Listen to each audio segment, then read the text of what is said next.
جالي سؤال على الصينيه الاستانلس دي، هي نحاس ولا استانلس؟ لا هي استانلس 304 طلع ذهب، ده نازل حوض ذهب، عمر ما لونه بيتغير. احنا كنا الاول شغالين في النحاس العادي، بس كان بتقابلنا مشكله ان النحاس بيطوس عندنا على الرف قبل ما نبيعه، فكانت دي مشكله مقابلانا من قبل حتى ما نبيع الحاجه.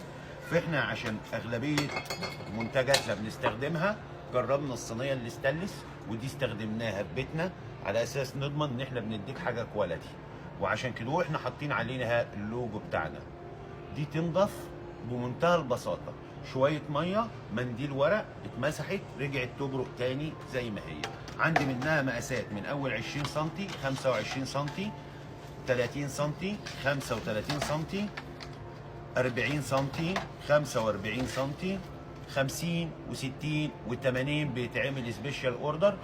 احنا بادئين من المقاسات من ال 20 لغايه ال 90 زي ما احنا عايزين، او عايزين متر كمان بس هيبقى سبيشال اوردر. ومتاح برضو ان انا اكتب الفاميلي نيم، او لو هي رايحه مناسبه او رايحه ممكن نكتب عليها الاسم اللي انت تحبه، الديزاين الرسمي سواء عايزه اسلامي او نباتي او فرعوني زي ما انت عايز. احنا عاملين حاجه متينه جدا، عاملينها طبقتين بحيث ان هي تستحمل معانا اي حاجه في الدنيا.